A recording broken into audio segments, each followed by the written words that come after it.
Warahmatullahi wabarakatuh. Alhamdulillah wassalatu wassalamu ala Rasulillah wa alihi wa sahbihi wa man walah. Kepada semua pelajar sekalian, ahlan wa sahlan kepada subjek SYD 10102 Fiqh Ibadah, yang kali ini kita akan menyentuh tajuk berkaitan dengan aqsamul miyah, pembahagian air.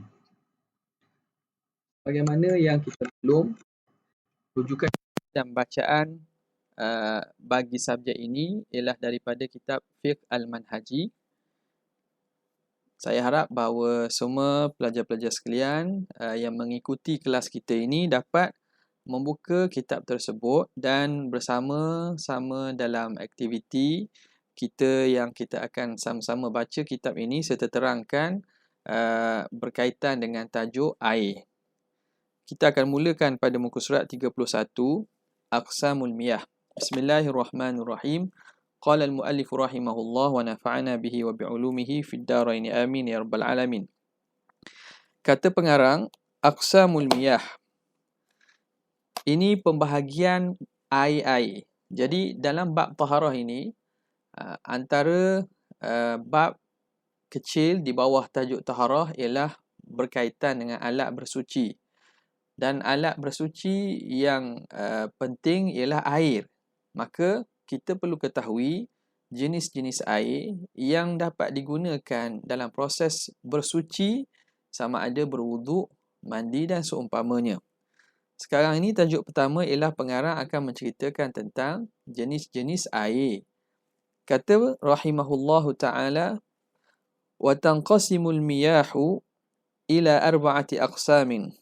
Tahirin, mutahhirin, wa tahirin, mutahhirin, makruhin, wa tahirin ghairi mutahhirin, wa mutanajjisin. Terbahagi air itu kepada 4 bahagian, iaitu air yang suci dan menyucikan. Tahir ialah suci. Maksud suci ialah air itu sendiri dia sifatnya suci pada dirinya. Dengan maksud kalau kena pada pakaian dan dibawa solat atau pada badan atau pada tempat solat, tidak ada masalah. Itu tidak dikira najis. Itu dia pada dirinya sendiri itu dia suci. Mutahhir. Mutahhir bermaksud dia menyucikan yang lain. Dia ada kekuatan, kemampuan untuk menyucikan yang lain. Wa tahirin, mutahhirin makruh. Yang kedua ialah air yang suci menyucikan tapi hukumnya makruh. Yang ketiga ialah tahirin ghairi mutahhir. Air yang dia tu suci tapi dia tidak ada kemampuan untuk menyucikan yang lain. Dan yang keempat ialah mutanajjisin. Air yang kena najis. Kita pergi kepada bahagian pertama, at-tahirul mutahhiru. Air yang suci lagi menyucikan. Ini sebagaimana yang kita maklum, pelajar-pelajar telah terdedah daripada awal sejak daripada kita kecil, yang kita kenali sebagai air mutlak. Huwal ma'u al-mutlaqu. Air yang suci lagi menyucikan ini ialah air mutlak. Okey, sebelum kita masuk pada penerangan ini, satu perkara yang perlu kita fahami pada istilah air mutlak. Air mutlak ni makna lawan bagi air muqayyad.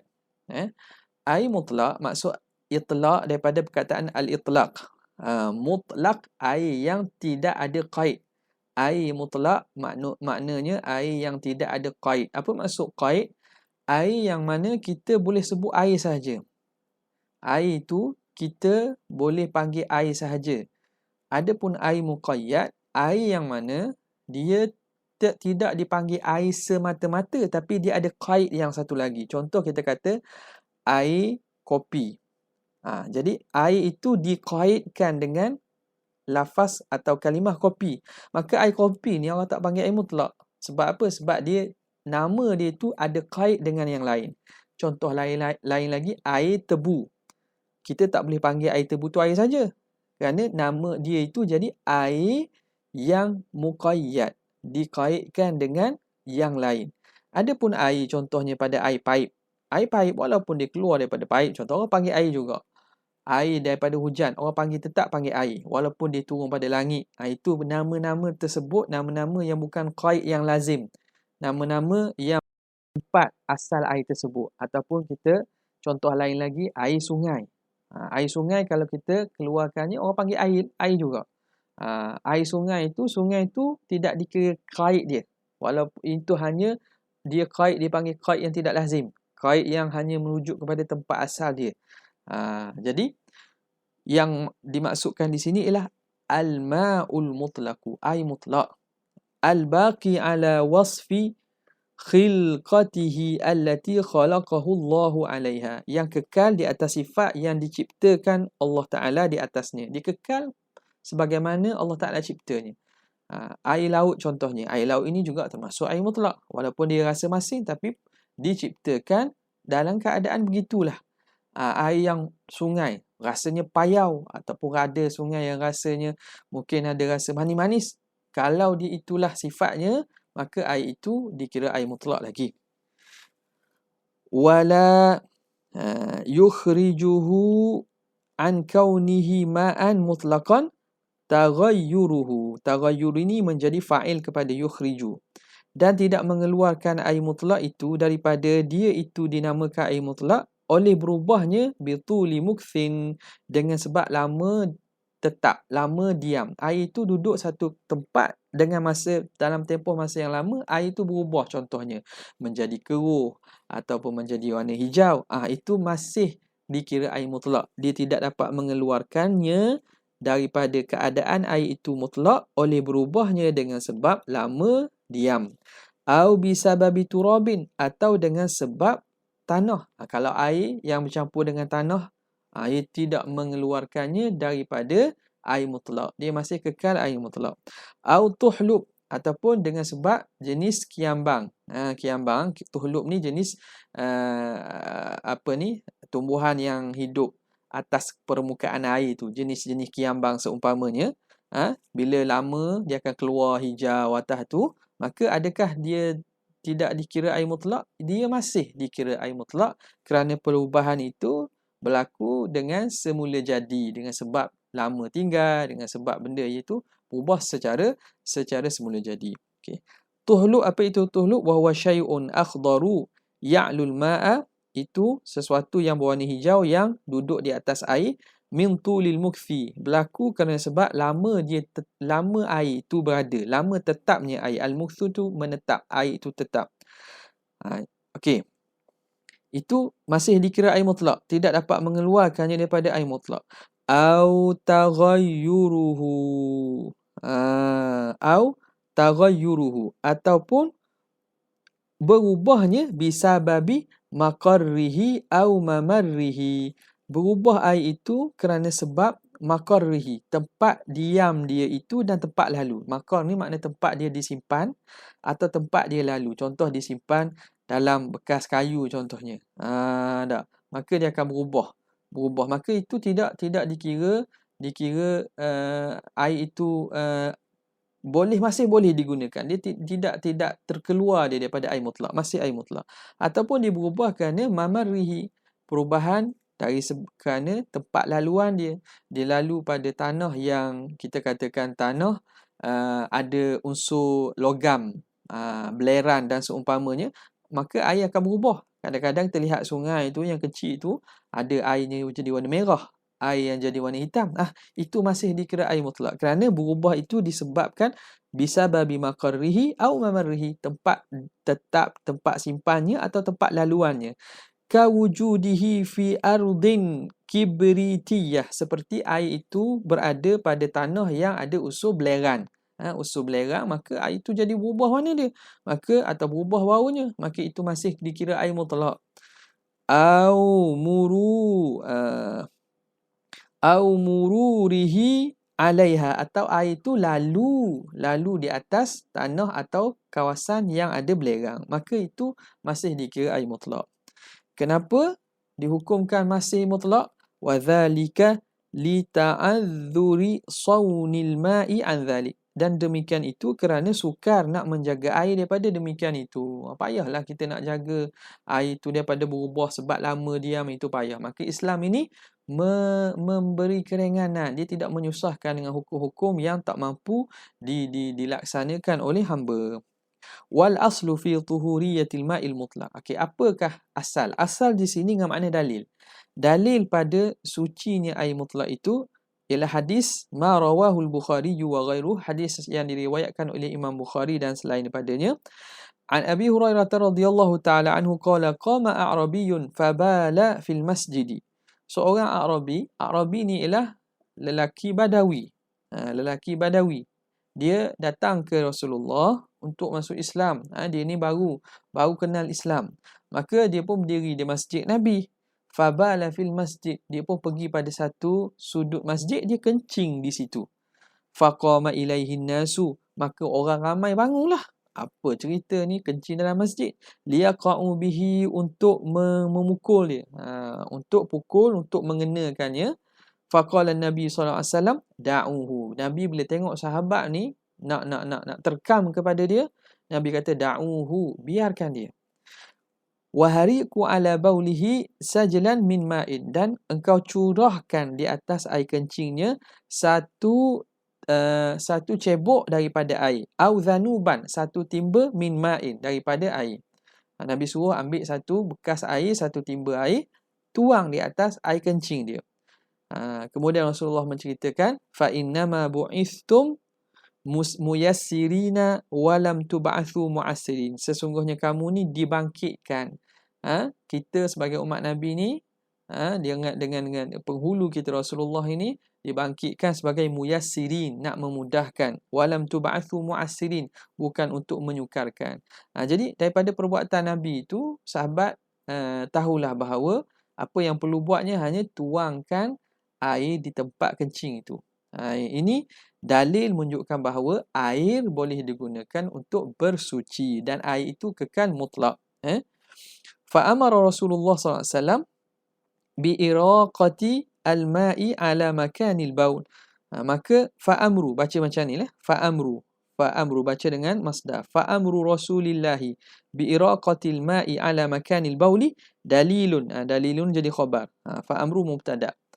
Maka suruhan Nabi dengan mencurahkan air pada tempat kencing itu dalil annahu fihi khasiyatut tathhir. Pada air itu ada khasiat, ada kemampuannya untuk membersihkan. Nabi sebut sini sajlan min ma'in, air disebut secara itlaq. Makna air mutlak ada kemampuan dan mampu membersihkan najis. Okey. Itu yang pertama. Yang kedua, at-tahirul mutahhiru al-makruh. Air yang kedua ialah air yang suci, menyucikan tapi hukumnya makruh. Ini satu saja. Apa dia? Wahwal ma'ul musyammas, iaitu air musyammas. Alladhi sakhanathu asy-syamsu. Air yang dipanaskan oleh matahari. Tapi air ni kita kena bagi perhatian sikit ya. Berkaitan air musyammas ini, bukan semua air yang duduk di bawah cahaya matahari itu dikira air musyammas. Untuk hukum air itu dikira musyammas, ada syarat-syarat yang perlu cukup sebagaimana akan disebut nanti. Barulah air itu dihukum sebagai air musyammas yang makruh kita gunakannya.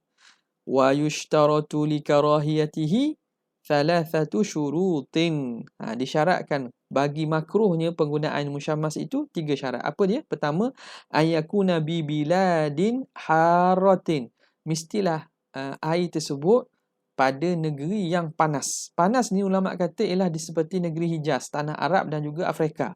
Adapun di tempat kita, melihatkan pada waktu sekarang ni lah, masih para ulama menyatakan masih belum panas. Bukan panas ni panas betul lah, yang suhunya 40 ke atas dan seumpamanya. Di negeri kita ni walaupun panas juga, tapi tidak sampai tahap itu. Ini di negeri yang panas betul. Yang kedua, ayakuna mawdu'an bi awanin muntabi'atin. Air itu dia diletak dalam bekas. Awanin jamak bagi aniyah. Bekas-bekas yang muntabi'ah, yang ditempa. Muntabi'atin ghairi dhahabi wal fiddah. Selain daripada emas dan perak. Bekas yang ditempa, dibuat daripada logam selain emas dan perak. Adapun air dalam bekas emas dan perak, dia tidak dihukum musyammas. Kenapa? Kerana nanti dia akan sebut ilahnya, kerana bekas logam ini, kalau logam itu bukan logam yang suci, bukan logam yang murni, dia akan keluar dia punya kotoran-kotoran, karat-karat dia itulah yang menyebabkan hukum makruh bila kena pada kulit. Adapun emas perak, kerana dia ni daripada jenis logam yang suci dan murni, jadi logam emas perak ni kalau letak air dalam tu, dia tidak dihukum air musyammas dengan makruh penggunaannya. Sebab logam itu tidak mengeluarkan dia punya kotoran-kotoran tu. Tapi penggunaan air daripada dalam bekas emas dan juga perak ni tetap haram. Lelaki perempuan tak boleh guna. Dalam bab menggunakan bekas, tak boleh seorang itu sama ada lelaki atau perempuan menggunakan bekas daripada emas ataupun perak. Okay. Contoh apa?